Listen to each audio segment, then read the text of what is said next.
Gardez-vous. Portez armée. Immobile.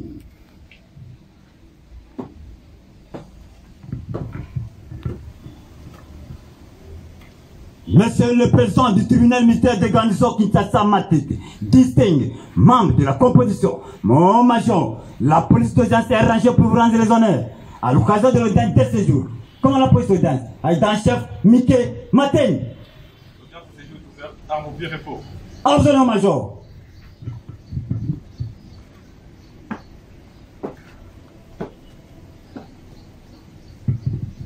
Armons. Pied. Rep.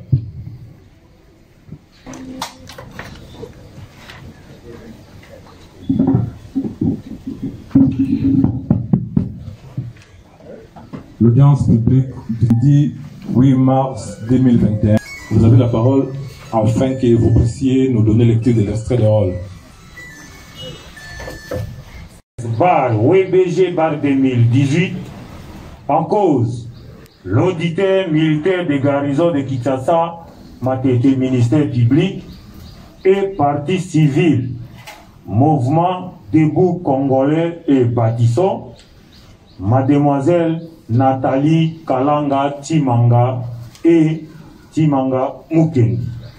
Code, les prévenus brigadier en chef Tokis Koum, poursuivi pour violation des consignes et meurtre.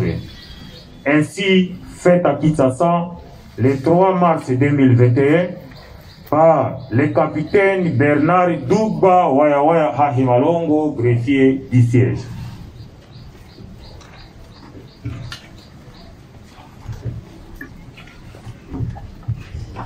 Ok, la parole est accordée au Conseil.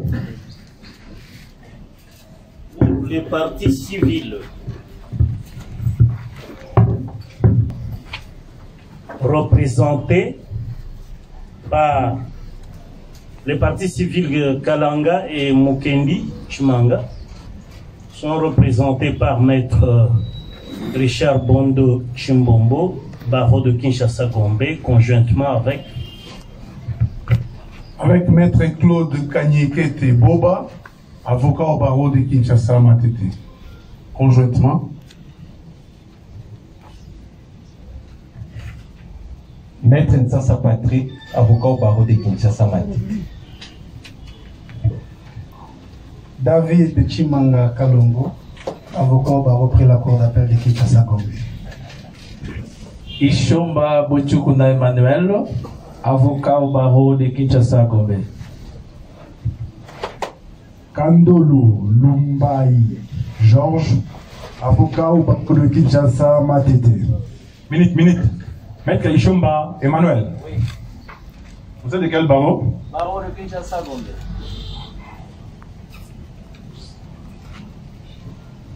Maître David Chimanga Kalombo, barreau de Kinshasa Matete. Gombe. Ok, continuons. Maître Kandolu Lumbai Georges, avocat au barreau de Kinshasa Matete.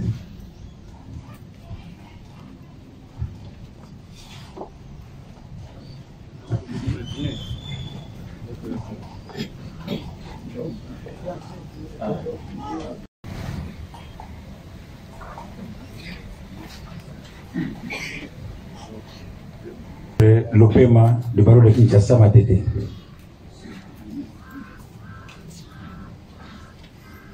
Peut-être que l'OPEMA a un seul nom. Ngongo, le barreau de Kinshasa Matete. Conjointement avec Maître Dieudonné Lokole, du même barreau. Et enfin, Maître Emmanuel Colin Mouloubi, du même barreau.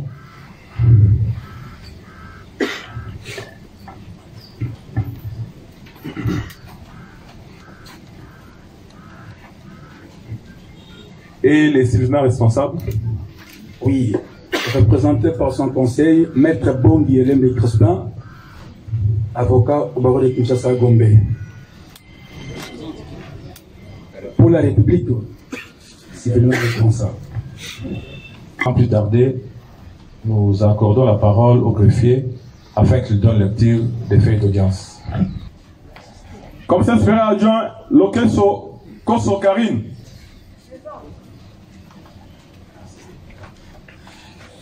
Commissaire principal, tu parles de déjà décédé. Commissaire principal Yangala.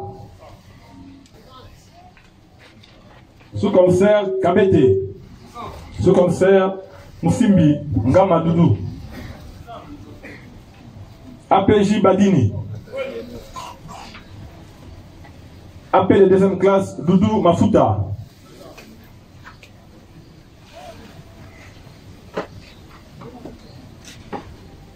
Monsieur le greffier acté qu'à l'appel de la cause, le commissaire supérieur adjoint Kilouba Kidoué ne comparaît pas.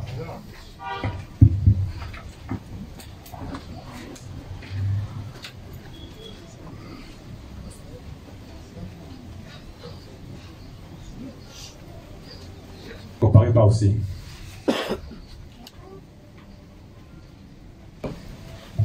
Monsieur le Président, il vous souviendra, la séance passée, le parti civil avait aussi sollicité la comparution de M. Koi Degwani, alias Obama, je crois. Ok, merci pour ces rappels. Koi.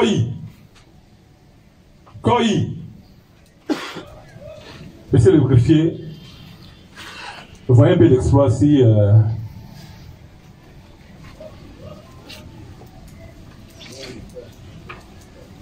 a-t-il été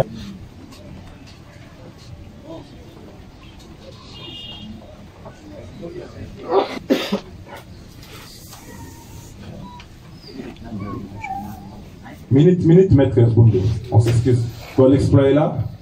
Il y a c'est un assassin aussi qui s'appelle Kouya, qui était le garde du corps de Karine, je crois de droite. Et il comparaissait comme on a voulu fabriquer des témoins. Il s'appelait Kouya. Son monsieur n'est pas là. Kouya. Il a l'unique nom. Il n'y a pas un prénom ni moins encore un post-nom. Il avait comparé les derniers gens.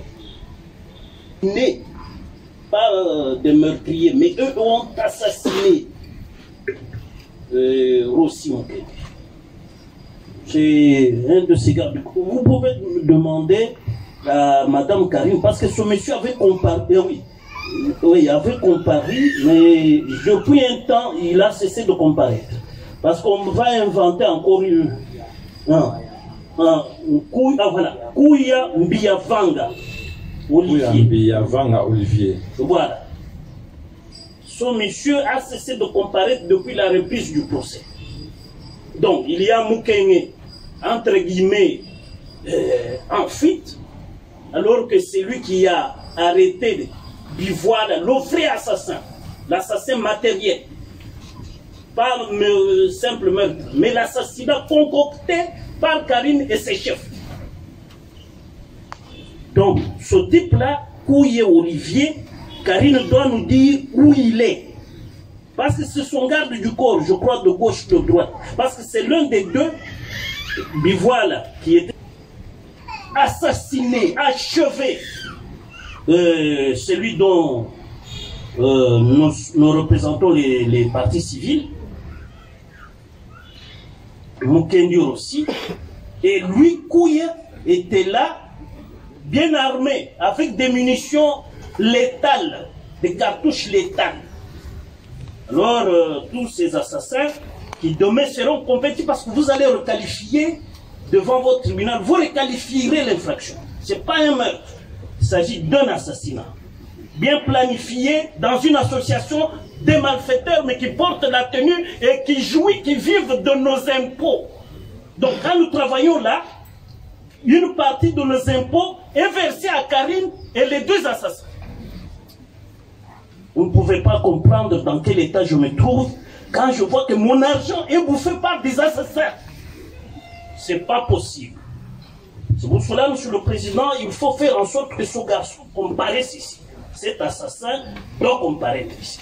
Parce que c'est lui qui est dans l'association Karine Bivoile Kouye et consorts jusqu'à Mwenapoutou. Nous allons les traquer sérieusement. Nous allons les traquer pour qu'ils soient jugés et condamnés sévèrement. Voilà pourquoi j'insiste que ce couille soit revienne à la barre. C'est une observation préalable que je voulais faire. La seconde, Monsieur le Président, parce que j'ai encore la parole. La seconde, c'est qu'au début de cette audience, la police d'audience a défilé pour que vous puissiez venir recevoir ces salutations et ouvrir l'audience. Si ce n'est pas fait, il n'y a pas audience. C'est la même chose pour l'application de l'article 27. J'ai lu même Moutata qui écrit beaucoup, magistrat, militaire, ou un magistrat militaire. Cette prestation de serment, l'auteur Moutata, le doctrinaire, a emprunté l'expression des philosophes qui appellent ça l'impératif catégorique. C'est-à-dire, on ne peut pas s'en passer. Pourquoi? Parce que l'article 27 est écrit en français facile, qui dit, au début de la première audience à laquelle ils sont appelés à siéger. Ce n'est pas la session. La session, c'est l'article 32. Ça, c'est autre chose. Et c'est une session de 3 mois. Mais ici, comme l'extrait est de 3 mars, l'extrait a listé un seul dossier. C'est le dossier de l'assassinat de Rossi. Parce que dans c'est la première audience à laquelle votre composition, j'ai siégé. Les membres non revêtus de la qualité de magistrat prêtent le serment suivant. Vous lisez ce serment, vous leur donnez la parole, ils disent simplement « je le jure ».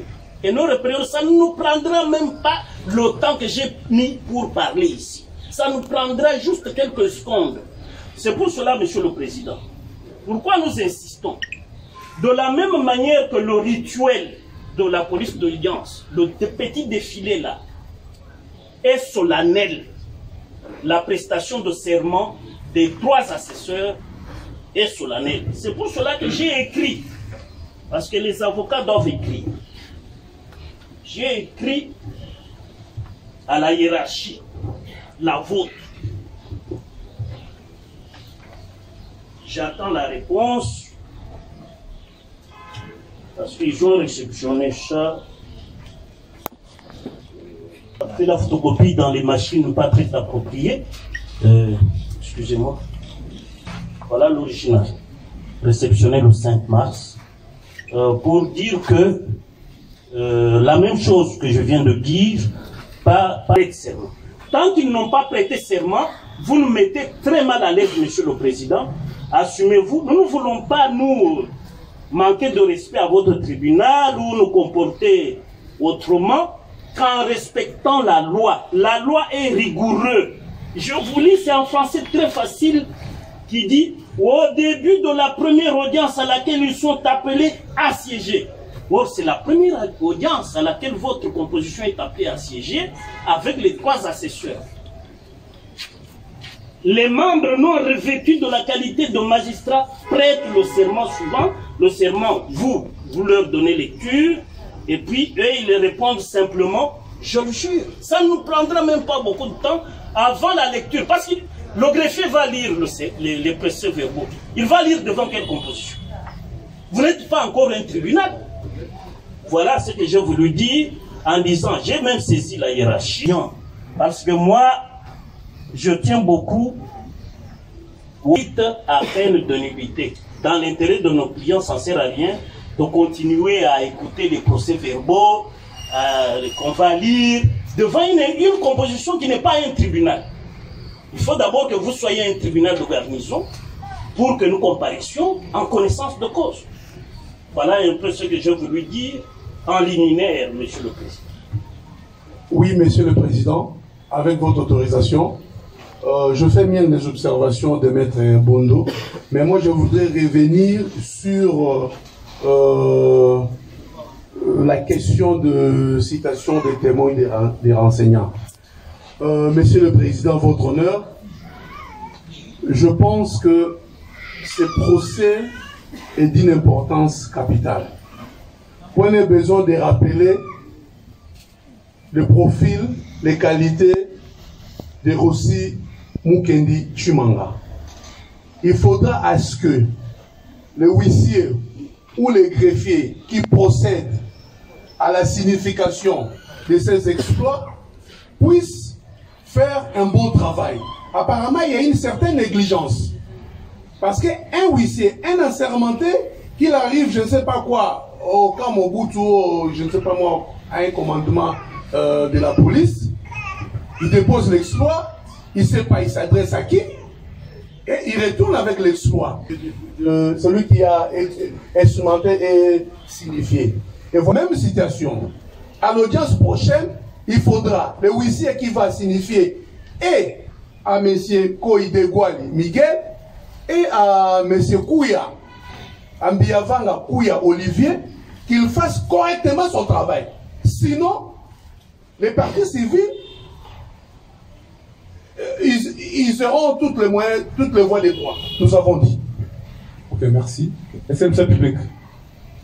Merci, Monsieur le Président, distingué membre de la composition pour la parole que vous nous accordez. En réaction, justement, des préalables soulevés par la partie civile, préalable, Monsieur le Président, que l'organe estime avoir déjà été vidé, Monsieur le Président, à l'audience passée. Monsieur le Président, je reviens un peu sur l'intervention de l'avocat de la partie civile de tout à l'heure par rapport à la régularité des exploits, Monsieur le Président. Monsieur le Président, lorsque nous faisons une lecture intelligente de l'article 322 du Code judiciaire militaire, Monsieur le Président, à son 4e alinéa,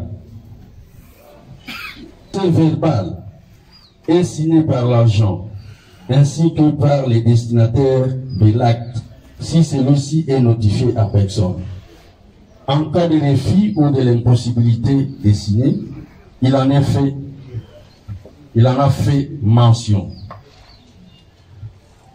Monsieur le Président, nous prenons essentiellement cet alinéa pour dire, Monsieur le Président, que lorsque votre tribunal prend la décision de renvoyer une affaire à une date quelconque, par rapport au délai de la comparution ou de la tenue de l'audience, nous pensons que l'huissier doit, à la fin des exploits, procéder à un procès verbal. Lequel procès verbal va permettre à l'autorité judiciaire de la juridiction de constater que tel exploit n'a pas été bien fait, et parce que nous nous trouvons encore dans les délais de refaire les exploits, de sorte à éviter à ce que nous assistions à ce genre de difficultés, Monsieur le Président.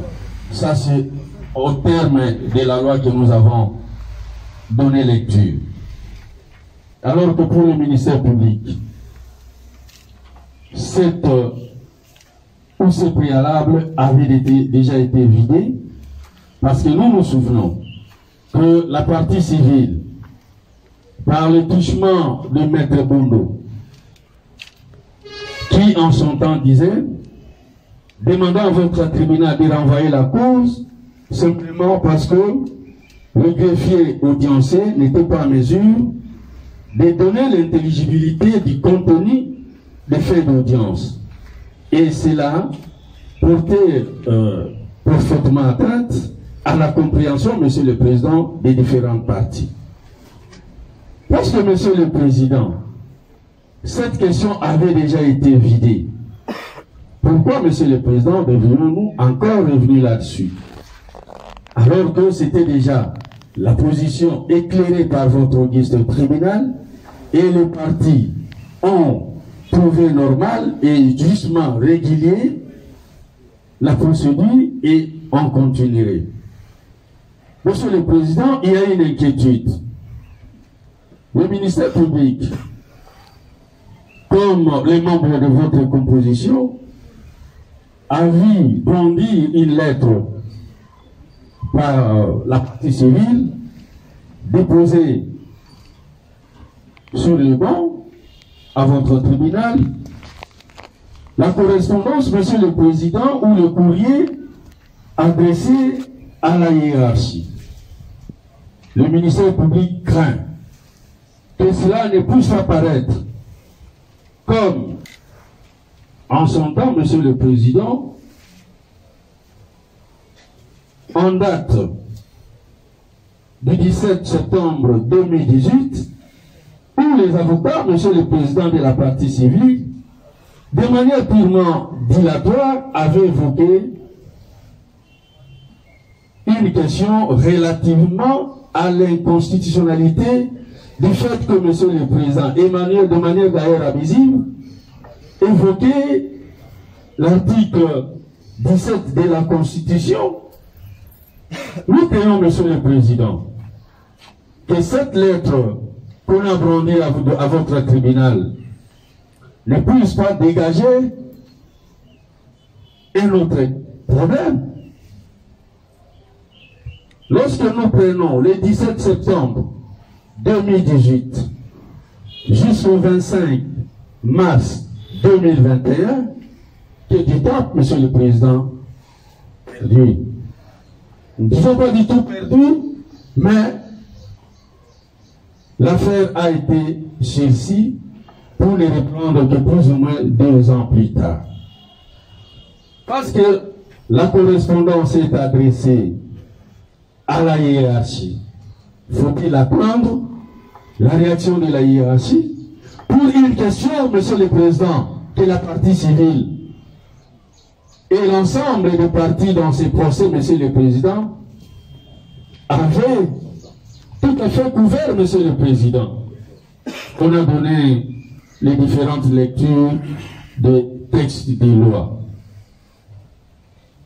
Si cela ne paraît pas aussi dilatoire, Monsieur le Président, le ministère public n'estime pas opportun que cette question, Monsieur le Président,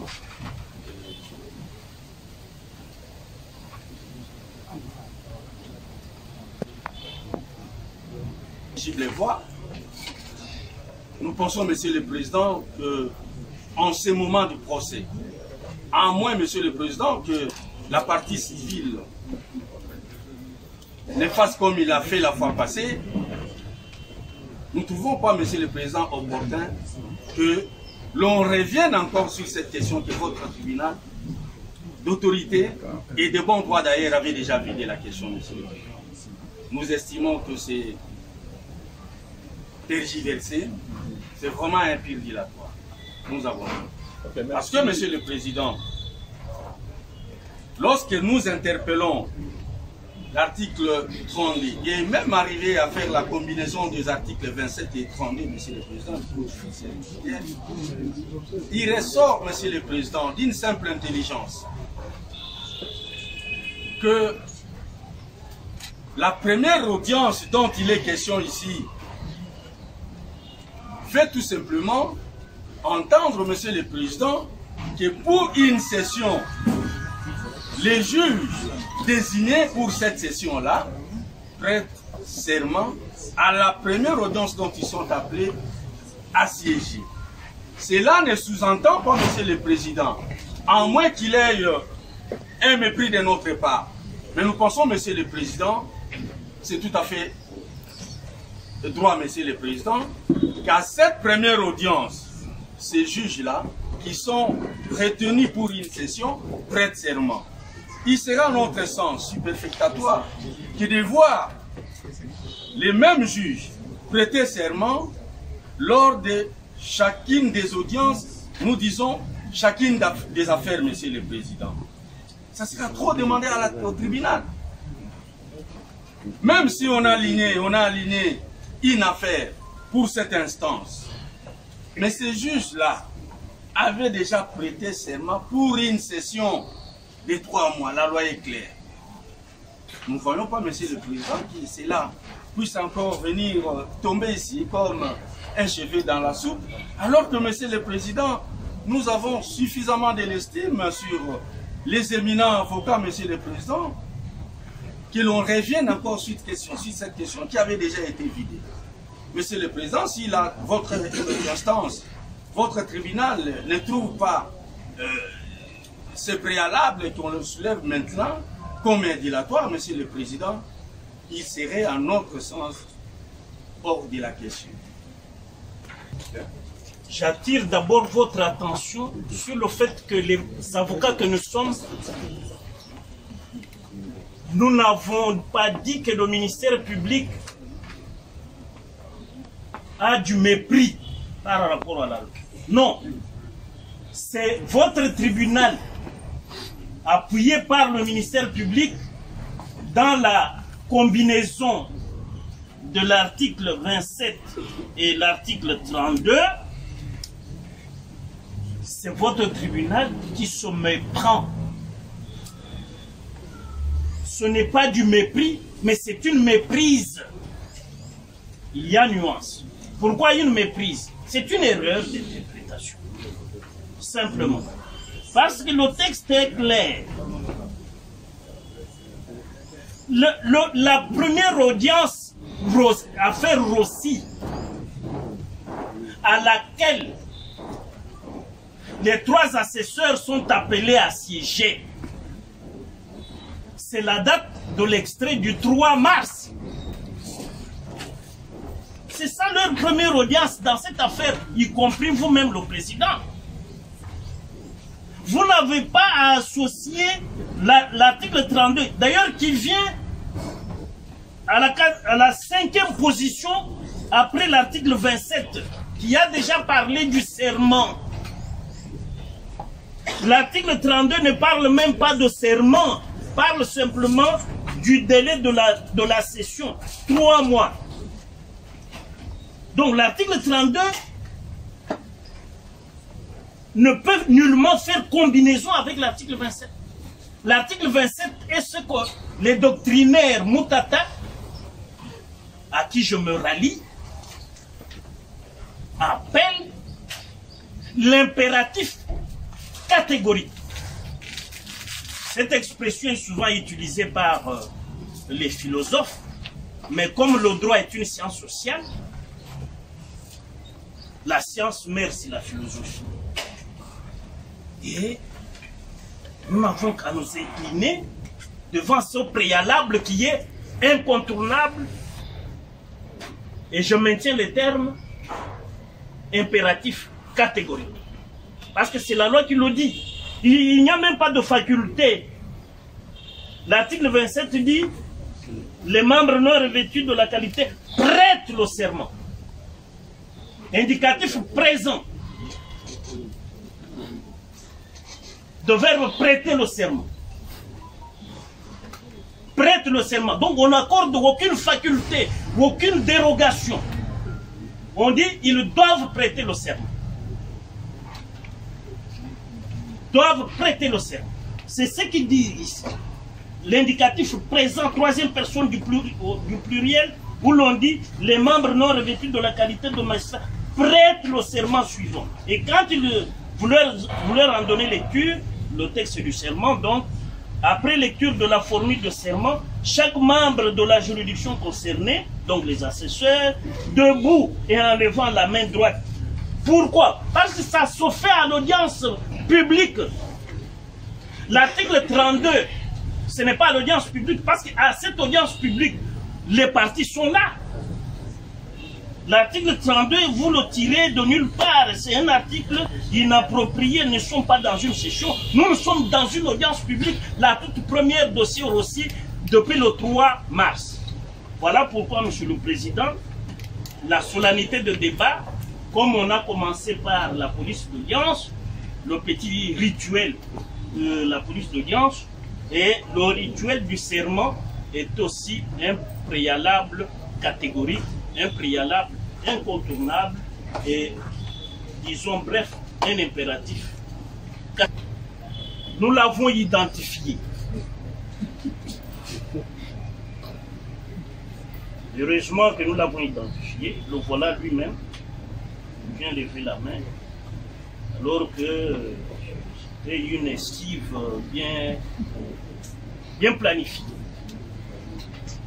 Oui, monsieur le maire, ouais, parce que la parole est encore dans notre camp. Nous aimerions, par rapport à la OHID, notre distingué confrère maître Richard Bondo, faire à ce que l'application stricte de l'article 66 du Code de procédure pénale soit d'application. Parce que, en audience publique, ne peut comparaître que celui qui a été cité à comparaître.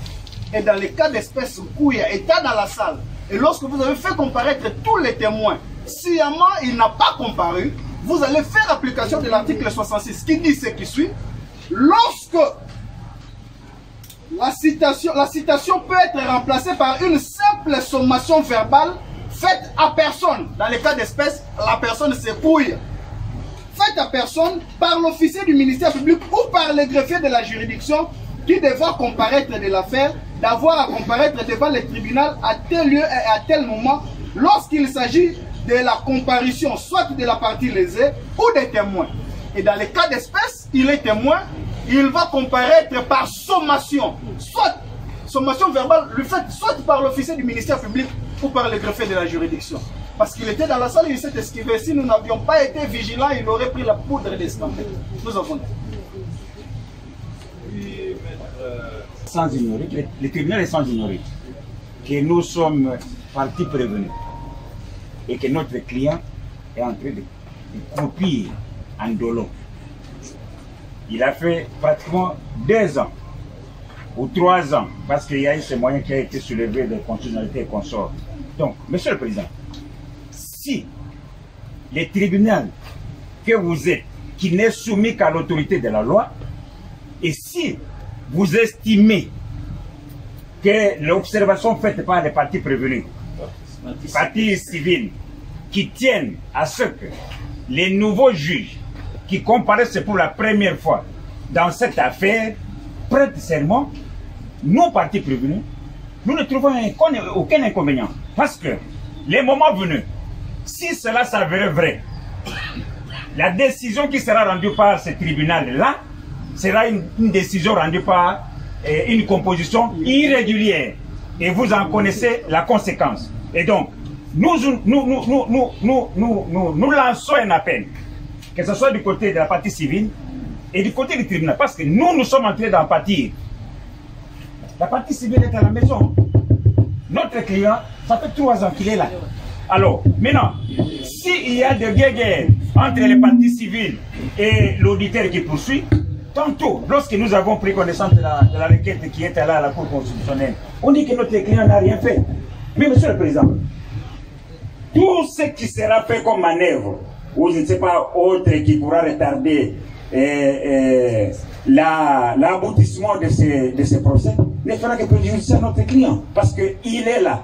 S'il est condamné, il sera de trop. S'il est acquitté, il aura perdu assez de temps pour rien. Donc, si votre tribunal estime, assez conformément à l'autorité de la loi, qui guide le juge, qu'il faille revenir à cette prestation de serment, dans 2 ou 3 minutes, nous le faisons et nous pratiquement nous entamons cette question parce qu'apparemment, s'il faut calculer les minutes de prise de parole par l'auditeur, par les parties civiles et par nous-mêmes, nous sommes au-delà peut-être de 30 ou 40 minutes. Donc, qu'on ne tourne pas autour d'un pot par rapport à cette question. S'il faut la régler aujourd'hui définitivement, qu'on règle ça et qu'on aille de l'avant, Monsieur le Président. Donc,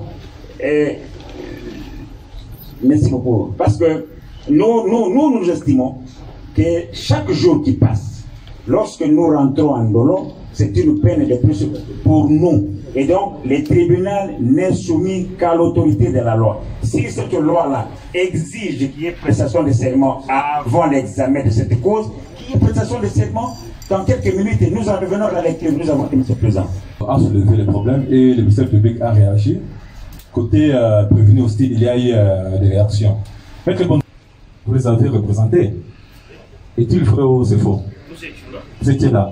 Et à la même audience, vous avez même demandé qu'on puisse quoi? Renvoyer la cause pour le toilettage des faits d'audience. C'était votre œuvre aussi. Alors aujourd'hui, vous revenez encore sur les mêmes problèmes qui a déjà trouvé solution. Eh, maître, vous ne voyez pas que c'est retardé quoi, l'instruction de la présente cause? Non, non. Monsieur le Président, maître, le tribunal a déjà donné sa position. L'article 27 du Code judiciaire militaire s'interprète comme nous l'avons eu à le faire. Ça ne peut pas encore demander quoi, débat. Nous devons évoluer, maître. Je crois, c'est ça la réponse à votre